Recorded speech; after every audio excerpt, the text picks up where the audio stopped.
रेगिस्तान की रेत में दबी है वो बूंद जो कभी हंसी लाई और अब आंसू बन गई है। माँ का मटका बोझ बन गया है, बच्चे की प्यास अधूरी रह गई है।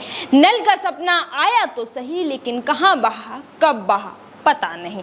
ओ बाड़मेर तेरी धरती सोना उगले, फिर भी पानी की एक एक बूंद को तड़पे।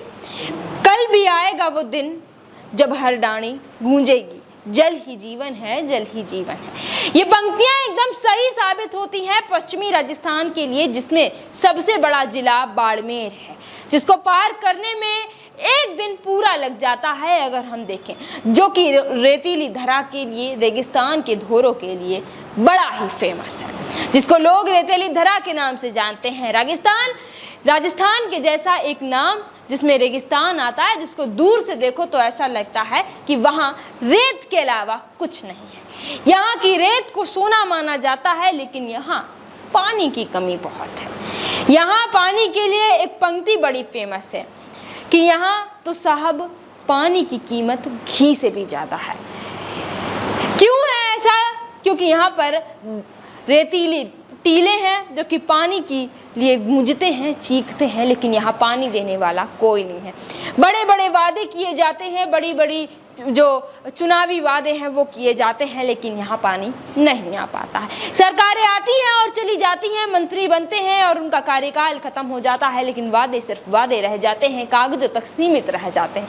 लोगों के सपनों के साथ खेला जाता है, सरकार यहाँ पर उनके साथ झूठे जुमलेबाजी करती है।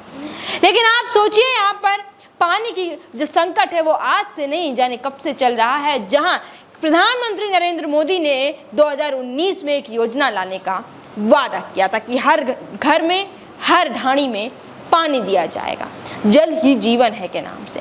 जल जीवन मिशन की शुरुआत भी की गई थी, लेकिन वो कहाँ रह गया ये समझ में नहीं। राजस्थान का तीसरा सबसे बड़ा जिला बाड़मेर कहा जाता है, जिसमें 1779 गांव आते हैं, लेकिन जल ही जीवन है की बात करें तो वहां पानी के लिए सिर्फ 47 गांव में प्रधानमंत्री नरेंद्र मोदी की योजना पहुंच पाई है।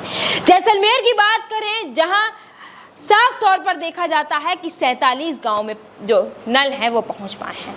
यहाँ पे बड़े बड़े चुनावी वादे हैं वो किए जाते हैं कि जल ही जीवन है और जो भी सरकारें आएंगी वो आपके घरों तक पानी लेकर जाएंगी, लेकिन आज भी वो डाणियाँ जो ढाणियाँ हैं वो जो दूर दूर बसी हुई है, रेतीले टीलों के आसपास बसी हुई हैं, वहाँ पर पानी की कमी है। वहाँ पर माएँ सुबह उठती हैं बच्चों की प्यास बुझाने के लिए, अपने सर पर मटके का बोझ है वो 4 से 5 किलोमीटर तक जाती हैं, पैदल लेकर आती हैं। क्यों? बच्चे की प्यास तो बुझानी है। लेकिन यहाँ बड़े बड़े वादे हैं वो ठप रह जाते हैं, कागजों तक सीमित रह जाते हैं, कभी धरातल पर नहीं निकल कर आते हैं। ऐसा सिर्फ इसलिए कह रहे हैं हम क्योंकि आज हमने भी एक रिपोर्ट देखी, मीडिया रिपोर्ट, जिसमें बाड़मेर सबसे पिछड़ा हुआ बताया जा रहा है। जो सबसे बड़ा तीसरा जिला माना जाता है वो इतना पिछड़ा कैसे हो सकता है? वहां किसी की ध्यान क्यों नहीं जा रहा है? सरकारें क्यों काम सिर्फ दफ्तरों तक रखना चाहती हैं? लोग उन्हें सिर्फ मतदाता के रूप में नजर आते हैं या फिर चुनावी वोट बैंक के लिए लोगों का इस्तेमाल किया जाता है। आज भी वो महिलाएं जिनकी तस्वीरें आप देखेंगे तो हैरान रह जाएंगे कि जब देश एक और विकसित राजस्थान, विकसित भारत बनाने जा रहा है, जहां तमाम नए टेक्नोलॉजीज का इनोवेशन किया जा रहा है, वहां आज भी पानी नहीं है। और यहाँ ये पंक्ति बिल्कुल सही साबित होती है कि साहब यहाँ पानी की कीमत तो घी से ज़्यादा है। लेकिन क्या करें, कैसे लाएं नई योजनाएं जब प्रधानमंत्री नरेंद्र मोदी के वादे ठप हो गए? तो मुख्यमंत्री भजनलाल शर्मा क्या करेंगे? यहाँ जहाँ से तमाम नेता निकल कर आते हैं, मंत्री निकल कर आते हैं, वहाँ सिर्फ चुनावी वोट बैंक के नाम से लोगों को याद किया जाता है। वहाँ पानी जैसी कोई योजना है वो नहीं पहुँच पा रही है। हर गांव, हर ढाणी, हर रेतीला टीला आज भी पानी के लिए चीख रहा है, पुकार रहा है कि साहब कोई तो यहाँ पर पानी लेकर आ। लेकिन बड़े ही दुर्भाग्य के साथ कहना पड़ रहा है कि वो सभी काम दफ्तरों तक सीमित रहते हैं, कागजों में सारी कार्रवाइयाँ होती हैं, पानी हर घर तक पहुँचता है, लेकिन धरातल पर सिर्फ रेत ही रेत मिलती है। स्वास्थ्य की बात करें, शिक्षा की बात करें, डॉक्टरों की बात करें तो सभी तरह से बाड़मेर पिछड़ा हुआ है। शिक्षा के मंदिरों में शिक्षकों की कमी है, स्वास्थ्य के केंद्रों में डॉक्टरों की कमी है, विकसित राजस्थान की बात करें तो विकास के नाम पे रेतीले टीले आपको देखने को मिल जाएंगे। पश्चिमी राजस्थान जिसे मारवाड़ के नाम से जाना जाता है, जिसमें जोधपुर, जैसलमेर, बाड़मेर का नाम जरूर आता है। ये तीनों जिले जो कि बड़े ही मारवाड़ के नाम से प्रसिद्ध है, जिन्हें दूर से देखो तो बड़ा अच्छा लगता है। किसी को सूर्य नगरी कहते हैं, किसी को नीली नगरी कहते हैं, या किसी को बाड़मेर की बात करें तो बाड़मेर तीसरा सबसे बड़ा जिला माना जाता है। लेकिन आज भी वहाँ पर पानी नहीं है, ढाणियाँ सूखी पड़ी हैं, जल ही जीवन है के नाम से वहाँ पे सिर्फ बोझ नज़र आता है।